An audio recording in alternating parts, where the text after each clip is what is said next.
Welcome to infinity learning point. দশম শ্রেণীর 60 নম্বর page উপপাদ্য নম্বর 33-এর প্রমাণটা আজকে করাবো। আমি আগের ভিডিওতে 32 নম্বর উপপাদ্যের প্রমাণটা করিয়েছিলাম, সেটা একটু দেখে নিতে পারো।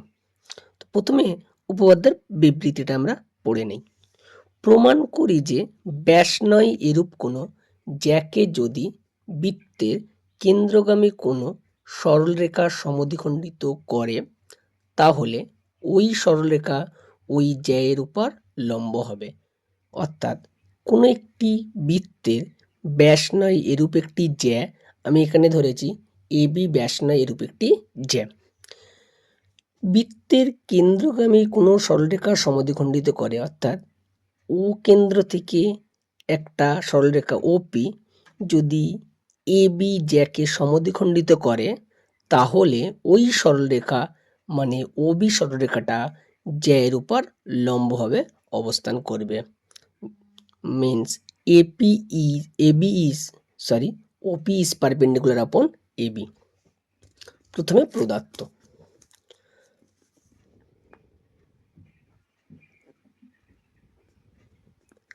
কি প্রদত্ত আছে, ধরি ও কেন্দ্রীয় বৃত্তের, ধরি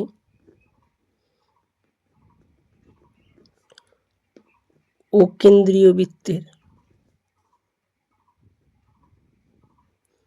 ব্যাস নয়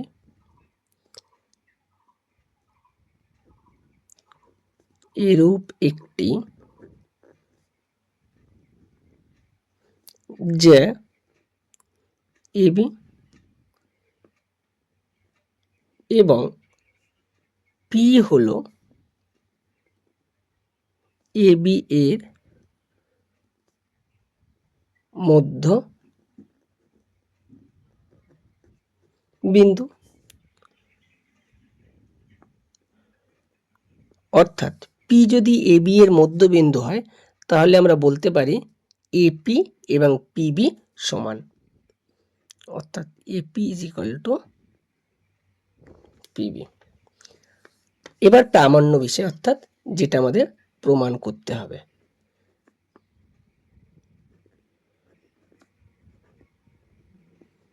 প্রামাণ্য বিষয় যেটি প্রমাণ করতে হবে, কি প্রমাণ করতে হবে? যে ওই সরলরেখার জ্যায়ের উপর লম্ব, ওই সরলরেখা মানে ওপি কার উপর লম্ব? এবি এর উপর লম্ব। That means OP is perpendicular আপন এবি। এটি প্রমাণ করলে আমাদের প্রমাণিত হয়ে যাবে উপপাদ্যটি। এবার অঙ্কন।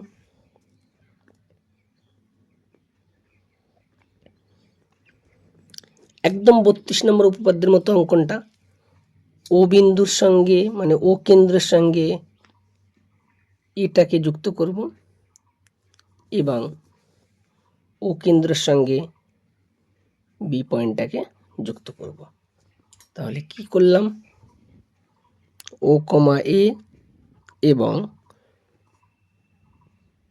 ও কমা বি যুক্ত করলাম। প্রমাণ।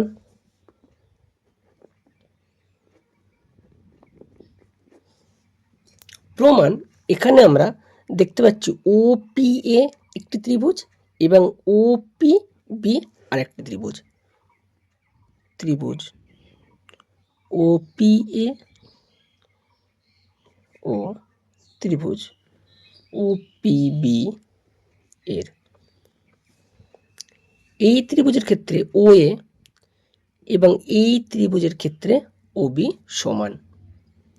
ও এ ইজ ইকুয়াল টু ওবি সমান। কেন সমান? এটা হলো একটা বৃত্তের ব্যাসার্ধ, এই ত্রিভুজের ক্ষেত্রে ব্যাসার্ধ যা, এই ত্রিভুজের ক্ষেত্রেও সেম ব্যাসার্ধ, তাই দুটো সমান হলো এবং লিখব একই বৃত্তের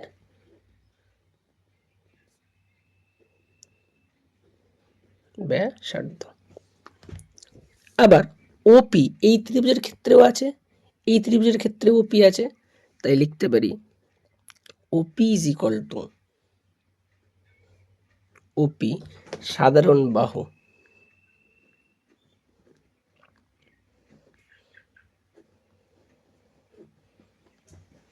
আবার প্রদত্ত আছে, কি প্রদত্ত আছে, ওপি জ্যাকে সমদ্বিখণ্ডিত করে, মানে এপি এবং পিবি সমান।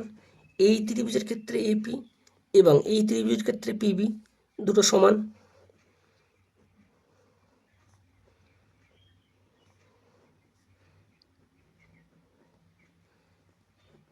এটা প্রদত্ত। তাহলে আমরা বলতে পারি এই ত্রিভুজ দুটি সর্বসম।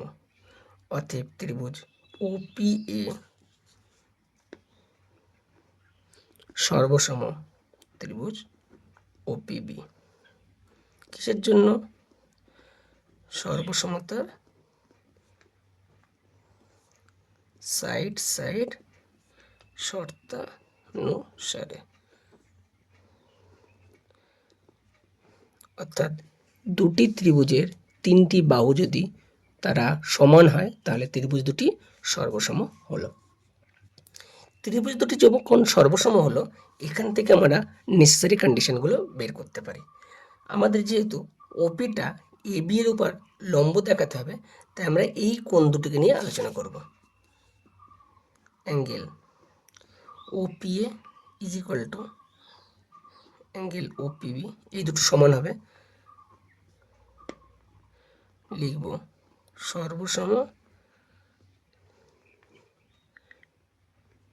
ত্রিভুজের অনুরূপ কোণ। কারণ দুটি ত্রিভুজ সর্বসম হলে তাদের অনুরূপ বাহুগুলো যেমন সমান হয়, ঠিক তেমনি অনুরূপ কোণগুলো সমান হয়। তার মানে ওপি সরলরেখাটা এবি সরলরেখার উপর দণ্ডায়মান হয়ে দুই দিকে সমান কোণ উৎপন্ন করেছে। তাই লিখতে পারি যেহেতু ওপি এবি যে এর উপর দণ্ডায়মান হয়ে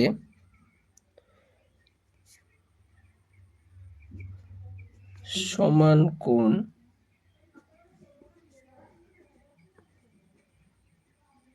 উৎপন্ন করেছে, অতএব বলতে পারি যে এই কোণ দুটি 90 ডিগ্রি।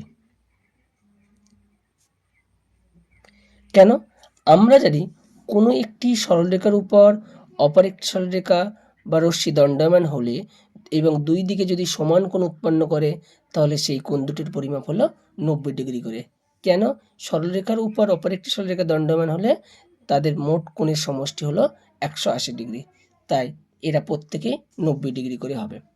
যেহেতু এদিকে 90 ডিগ্রি কোণ, এদিকে 90 ডিগ্রি কোণ উৎপন্ন করেছে, তাহলে বলতে পারি ওপিটা এবি এর উপর লম্ব, অতএব ওপি ইজ পারপেন্ডিকুলার আপন এবি। এটাই ছিল আমাদের প্রমাণের বিষয়, প্রমাণিত হয়ে গেল।